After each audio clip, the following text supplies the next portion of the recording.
guys, and welcome to a new reading vlog. I am not sure if this is gonna be a 48-hour readathon or a 24-hour readathon or just a reading vlog. I'm not sure. We're gonna see how it goes. My plan is to read as much as I can today and all day tomorrow, just because I'm gonna go watch Avatar: The Way of Water, I believe it's called, with my niece, and it's gonna be a long drive and it's gonna be a really long movie, so I'm just gonna try to read as much as I can from now until I have to leave to go watch the movie. So I thought I would just start the vlog right now. And the book that I'm gonna start reading is The Serpent's Curse by Lisa Maxwell. If you guys don't know, this is the third book to the Last Magician series. I don't know how many books there will be. I thought it was going to be a trilogy at first, but then the last book came out last December.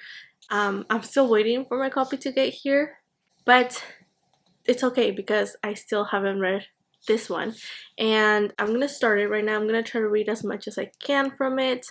I'm not gonna be able to give a lot away from this book just because it is the third book. But if you guys are looking for a series that like has magic and it's set in New York, there's time traveling and just a lot of angst and adventure, and a lot of people are going after the same thing, I think you guys are gonna enjoy this. I keep saying that I wish someone would make this into a TV series because I would love that. Like, that's how I see this. It's set in 1902 and then 1920s, I believe. It's just, there's just a lot of jumping around between years because it is a time traveling story, and I can't wait for someone to make this into a TV show. I would like a movie as well, obviously, like 4 movies, but I would prefer a TV show. And if I could somehow be involved in the making of that TV show, I don't know how, but I mean, just imagine writing the script for that show. That would be amazing. I have no experience in writing scripts or anything of that kind, but I need to see this happen, and someone has to make this TV show happen. So that's what I'm gonna read. I have another audiobook that I will be listening to, but that's when I'm like either driving or cleaning the house. I'll read that book, but for now, this is the book I chose to read. And yeah, I have my tea, and we're just gonna get to it.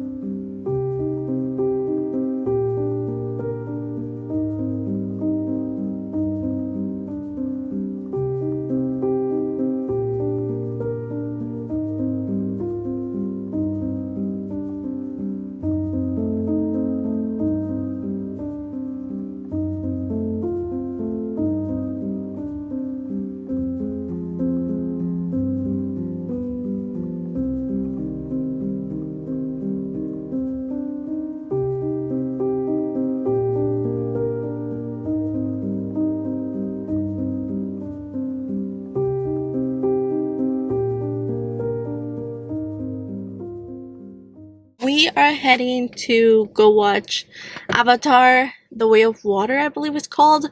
I have wanted to watch this movie since it came out, but my husband is not like interested in Avatar. He hadn't watched the first one actually, so we watched it like a month ago. We watched it when the second one came out so we could go to the theater and watch this one. But he's not like super interested in the movie, so we haven't been to the movie. And then yesterday, my niece, she's 7 years old, okay? She calls me and she's like, "Hey, you want to go watch Avatar: The Way of Water with me?" And I was like, "Excuse me?" She's like, "Yeah, I watched it already and I loved it." She has been watching the first one like non-stop because the second one is still in theaters. And I guess my sister took her to watch the second one and she loved it so much that she wants to go again. And I was like, that's perfect. Yes, I will go with you to watch Avatar: The Way of Water. Like, who wouldn't, right? So now I have to drive like an hour away for me to hang out with my 7-year-old niece and go watch Avatar: The Way of Water. Now, a book update. I am on chapter, I don't even know what chapter it is, but I'm almost on the second part. I'm gonna try to listen to the audiobook and read. We'll see how it goes, because like I said, it is an hour. Like I said, it is an hour away from here, so I'm gonna try to read as much as I can. I'm not sure what chapter I'm on, just because I've said this before. If you guys haven't read these books before, the chapters are so short, and this is shaky now. The chapters are so short, and I love that about it, because we are following so many characters, we get so many points of views. After the second book, we got a lot more POVs, and then on this book is the same. Like, we have so many points of views, and I love that about the book. So I'm gonna read more, and once we come back from the movie, I'll give you guys another update. I also hadn't shown you guys, but I did dye my hair last week, and I like it. I don't know, it's lighter, but I like it. Approaching 1904, Texas. The early morning sun beat down from a crystalline sky as Esta finished placing the last vial of incendiary and then brushing her hands on her pants. She made her way back to where Maggie was waiting with North. Even worse.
Alright guys, it is Thursday today. The last time I spoke to you guys was on Sunday, I believe, and I went to watch Avatar with my niece. This was supposed to be like I didn't know if it was going to be a 24-hour readathon.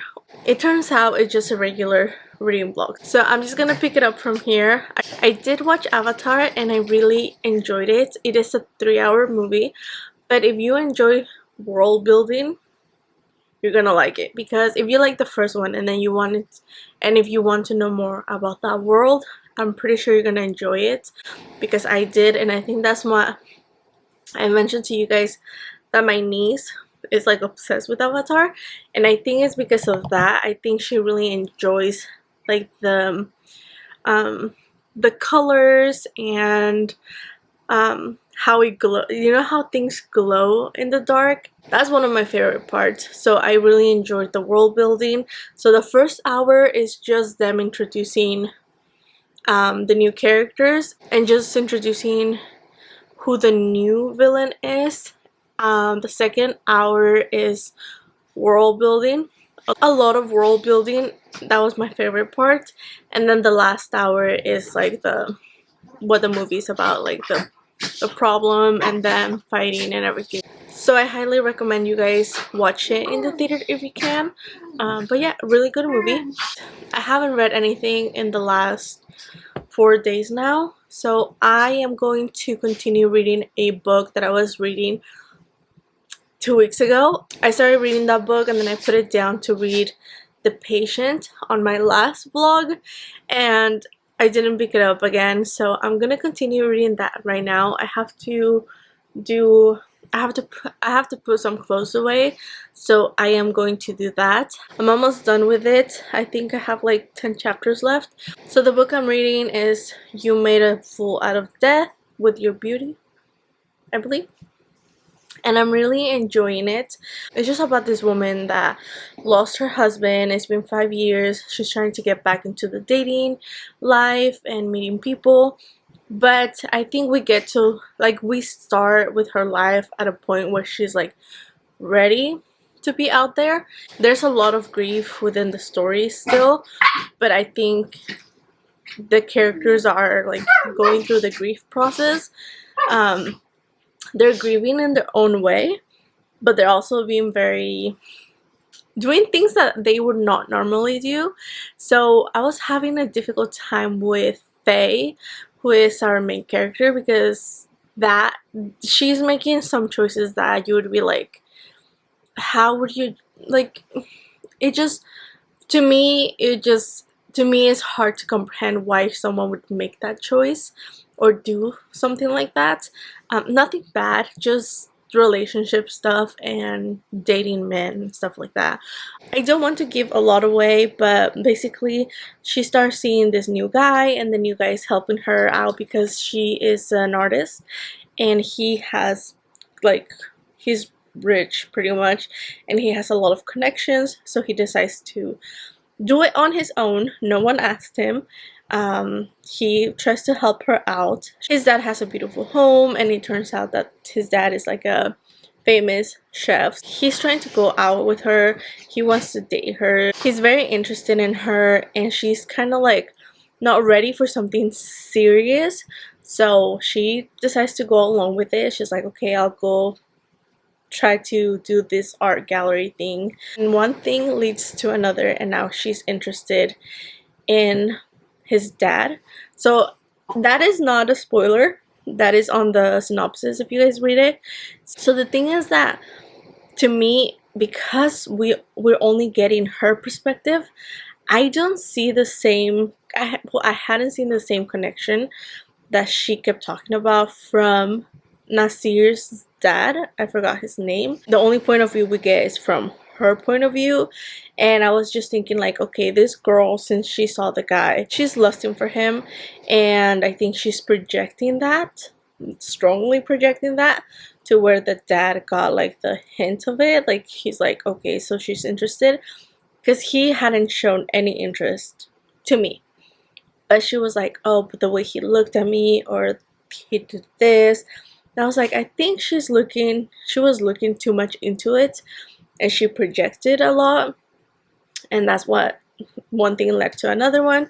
So I do feel bad for Nasir, because he has done nothing wrong. He's done his best to, I mean, he's been so respectful. If she says no, he's okay, he respects that. No is no. Like, I feel like she was leading him on anyways, but he's so nice, and he's gonna be so heartbroken, and I'm just like, this girl does not care for this man's family. That's how I'm looking at it. So it's gonna be messy. It's a drama. That's how I'm seeing it. It's gonna be messy. So we're gonna get into that messiness right now. I'm gonna continue reading, and I'll be back with another update in a bit.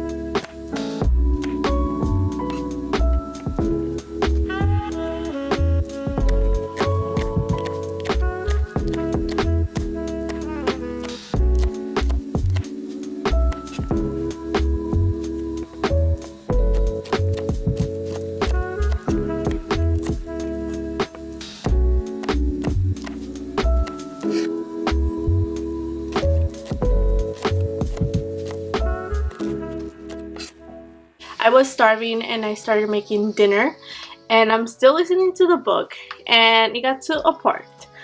And so where I'm at, it's making me cringe. I already tried looking at everything from another perspective. I tried to picture this as if you guys have seen White Lotus, I'm trying to picture like that kind of style of like film in my head. I haven't watched Darling, the one with Florence Pugh and Harry Styles. But I'm trying to picture that kind of like style of film in my head. Just very dramatic, and just they're in this perfect, beautiful place, and they are just making the wrong decisions. They're just doing everything that's wrong, things that they shouldn't. And I feel so bad for Nasir, and they both know it. So it's just making me cringe. I don't think these people are in love whatsoever. It's just lust, and I don't know if this is too much to give away, but like they're both grieving the partners that they lost. And it just, I don't know, something tells me that they're just lusting after each other, and it's making me cringe. I am not enjoying their relationship, and I was not enjoying it since the beginning when she started like lusting after him, I guess. I just think it's weird. So I don't know, I'm gonna see how this goes, but I'm not liking it. I don't know if I'm supposed to like it actually, so if I'm not supposed to, then it's doing its job. But I'm not shipping them. It's not a thing, so we'll see what happens. Alright guys, before I edit this video, I want to come here and wrap up what I read this week. I ended up reading from The Serpent's Curse. I didn't read much of this. I am on page 114.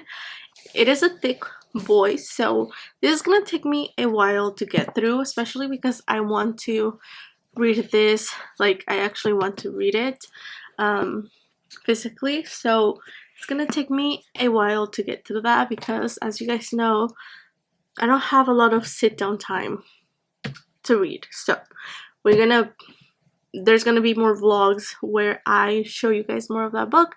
However, I am still enjoying it. I love the short chapters and all the points of views that we get, so I'm enjoying it. For You Made a Fool Out of Death with Your Beauty, I finished that one last night. I'm gonna give it 3 stars. I wouldn't say that I enjoyed the book to its fullest. I appreciate the message that it had with grief and how that can drive people to madness. Like, not everyone has a perfect life, and things can get messy, and especially with grief, and if you have 2 people that come together because they understand each other from their own grief experience. I think that is, I'm gonna say that I'm gonna go with that message. However, when it comes to the romance, I did not enjoy the romance at all. I did not ship the characters together, so all the scenes where they were together, it was really hard to get through because I was not emotionally involved in them, in their relationship. It felt very, first of all, it is, if you guys don't like instant love, that's what it is. So to me, the reason why I don't like instant love, is that what it's called? I think that's what it's called, right? Like they just see each other and they're like in love with each other. I don't believe that. So it didn't feel genuine, and it just felt fake. Like, how can you be so in love with this person that you're going to throw away your relationship with your kids, for example? Or this person is like, she doesn't care what happens to other people. I don't know. It just felt weird. And when everything came together, I was like, I understand each one of those characters, and like I understand their reaction and what each of them want, because obviously sometimes you have to be selfish and look out for yourself, and sometimes people do things that hurt you. For instance, Nasir, he was hurt, and I get his point of view, but I also get Faye's point of view, and the test. It was just a mess. But I didn't enjoy the relationships. It is a spicy book, but I didn't enjoy any of that because I was not shipping both of the characters, so it was difficult. I'm gonna give it 3 stars. I really enjoyed the writing and parts of the story. One of my favorite characters was Joy, Faye's best friend. I liked her. I would like to maybe read a story from her point of view, or like her life, because her as a character I really enjoyed. But that is that for that book. 3 stars all around. I'm gonna end the vlog here. I hope you guys enjoyed it, and I hope to see you guys soon. Bye. It's gonna be messy. Messy, messy, messy. It's a drama. Like, what else do you expect? Right?